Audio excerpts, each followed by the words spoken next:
ओम शांति। दीदी जी का लौकिक नाम गोपी था।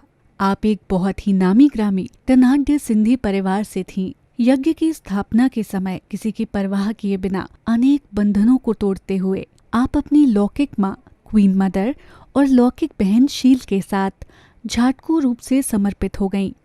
आप में अनेक विशेषताएं थीं। आपका बाबा से अटूट प्यार था। हर पल हर बोल में बाबा बाबा ही निकलता था। आप दिलवाला की सच्ची दिलरुबा थीं। दीदी को अव्यक्त नाम मिला, मनमोहिनी। दीदी के सानिध्य में जो भी आता, दीदी उसका मन ऐसे मोह लेती जो वो बाबा का बन जाता।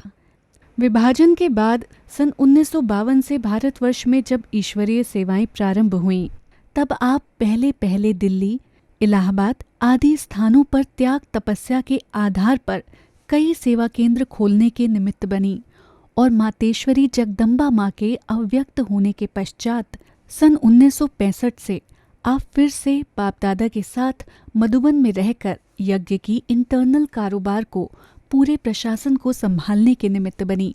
सन 1969 में ब्रह्मा बाबा के अव्यक्त होने के पश्चात दीदी और दादी की जोड़ी ने पूरे यज्ञ को संभाला। दोनों ने मिलकर मात पिता के रूप में देश विदेश के सर्व ब्राह्मण परिवार की निस्वार्थ पालना की और पूरे विश्व में सेवाओं का खूब विस्तार किया। दीदी दादी की जोड़ी को सभी कहते थे, शरीर दो आत्मा एक है।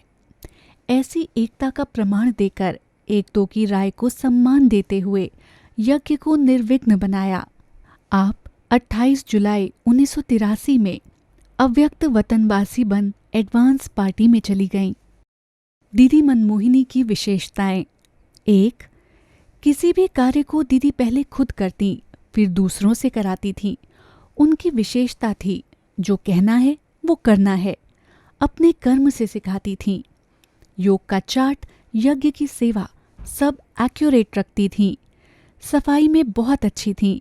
उनके संग में रहकर ये सब बातें हम बहुत अच्छे से सीखे।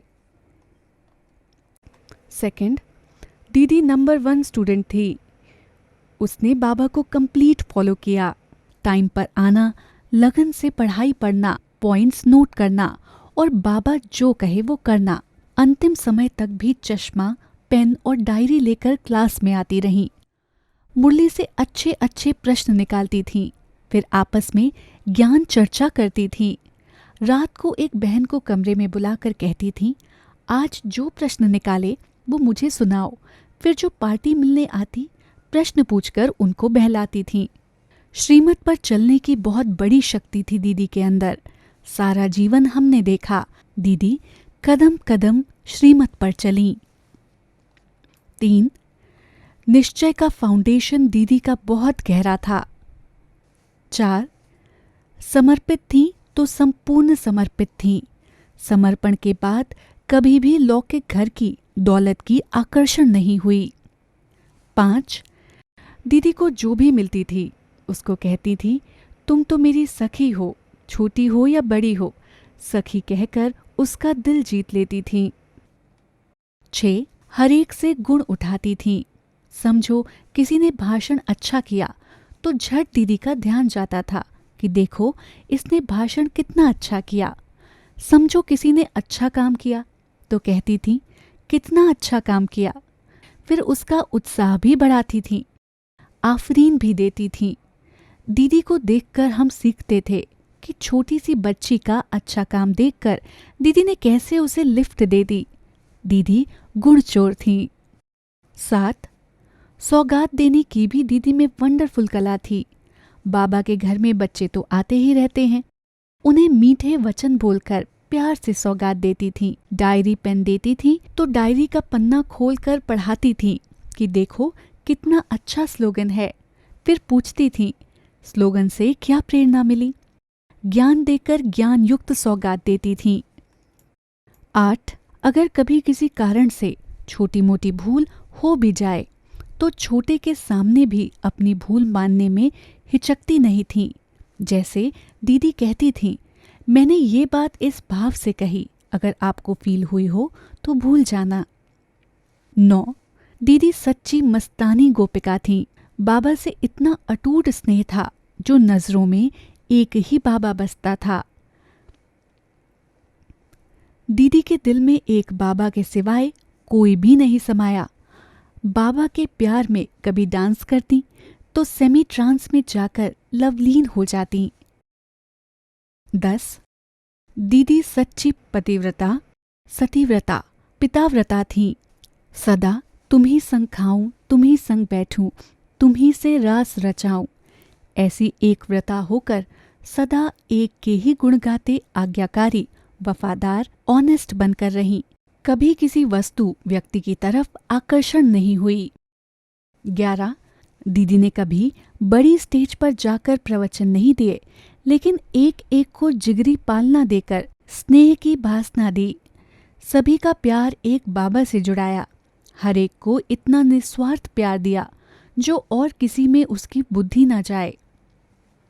12. दीदी की बुद्धि इतनी स्वच्छ, स्पष्ट थी, जो सामने कैसी भी आत्मा आए उसे फौरन परख लेती और उसकी हर आवश्यकता को पूरा कर उसे बाबा का बना देती। दीदी के बात करने का ढंग ऐसा था जो बड़े बड़े वीआईपी भी दीदी से मिलने के बाद रेगुलर स्टूडेंट बन जाते। 13.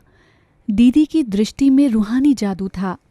जो भी दृष्टि लेते उन्हें वैकुंठ की दुनिया का साक्षात्कार हो जाता। योग की ऐसी स्थिति थी, आत्मिक स्थिति का ऐसा अभ्यास था जो नजर से निहाल कर हर आत्मा को तृप्त कर देती। 14.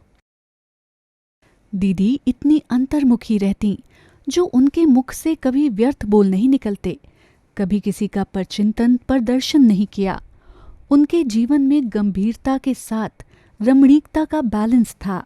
वे सभी से अलौकिक चिटचैट करके खूब रिफ्रेश कर देती, उनके साथ बहुत रमणीकता से खेल पाल करती। 15. दीदी कभी सुनी सुनाई एक तरफ की बातों के आधार पर निर्णय नहीं लेती थी। अगर कोई किसी की कंप्लेंट करता तो उसी समय उसके सामने उसे भी बुलाकर फैसला करती और जिसे जो शिक्षा देनी होती उसे स्पष्ट शब्दों में दे देती। 16. दीदी कभी किसी बात में भयभीत नहीं होती थी।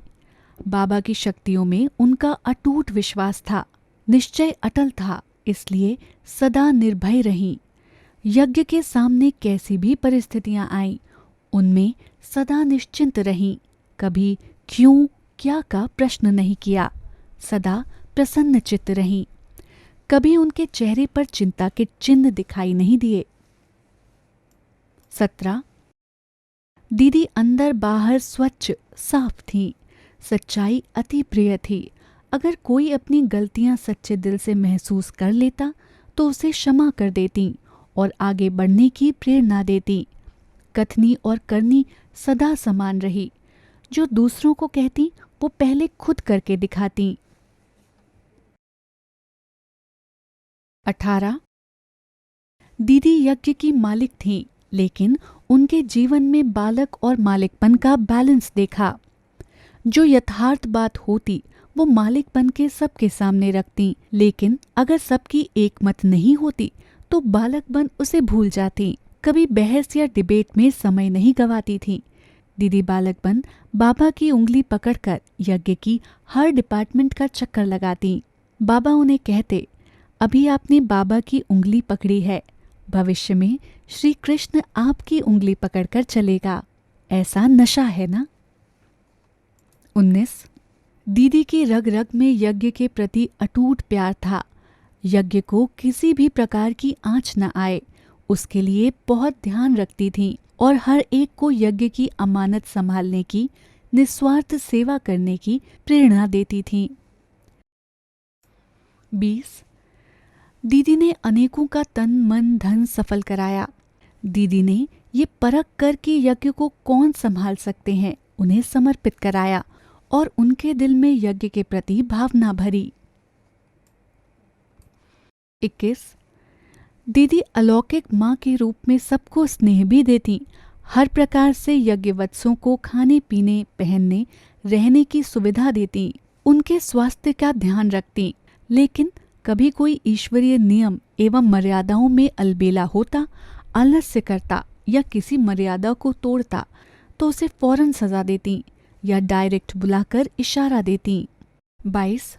दीदी स्वयं को ईश्वरीय मर्यादाओं का कंगन बांध कर रखती और सभी का उन पर ध्यान खिंचवाती। ब्राह्मण सो देवता बनने वाली आत्माओं को विशेष संग दोष, अन्न दोष न लग जाए, इसलिए दीदी पहली शिक्षा यही देती कि संग से अपनी संभाल करना, पवित्रता के व्रत को कभी खंडित होने नहीं देना, ब्रह्मचर्य के साथ ब्रह्मचारी बनकर रहना। 23. दीदी का ध्यान यज्ञ की ऑलराउंड सेवा पर रहता। वे मुरली क्लास के पश्चात स्वयं भंडारी में चक्कर लगाती और कुछ समय सबके साथ बैठकर सब्जी काटने में मदद करती। एक्यूरेसी उनके जीवन में कूट कूट कर बाबा ने भरी थी। वे बाबा के अव्यक्त होने के बाद सभी पत्रों का जवाब खुद बैठकर लिखती या लिखवाती। कभी दीदी ने कोई भी सेवा पेंडिंग नहीं रखी। जो सेवा जब जरूरी है उसे उसी समय अलर्ट बनकर किया और कराया। 24. स्वयं सर्वशक्तिवान बाबा हमारा साथी है। दीदी सदा इसी स्वमान में रहती और सबको दिल से सम्मान देती। अगर कोई अपनी सेवा समय प्रमाण सच्चाई से करता तो उसे इतना ही सम्मान देती, खातिरी करती, विशेष सौगात देती। दीदी के दिल में यज्ञ के सच्चे सेवाधारियों प्रति अति रिस्पेक्ट था। 25. दीदी स्वयं योग के गहरे अनुभवों में सदा रहती और अमृत वेले विशेष खुद सबको संगठित रूप में योग की ड्रिल कराती। साथ साथ कर्म करते कैसे योग में रहना है उस पर भी ध्यान खिंचवाती। अव्यक्त रूप से यज्ञ का कारोबार निर्विघ्न रूप से चलाने के लिए दीदी बीच बीच में विशेष मौन व अव्यक्त भाषा द्वारा साइलेंस की शक्ति बढ़ाने की प्रेरणा देती। 26. दीदी कभी तेरे मेरे की हद में नहीं आई। ये जोन अथवा ये एरिया इसकी है या उसकी है, इस प्रकार की भाषा दीदी के मुख से कभी नहीं सुनी।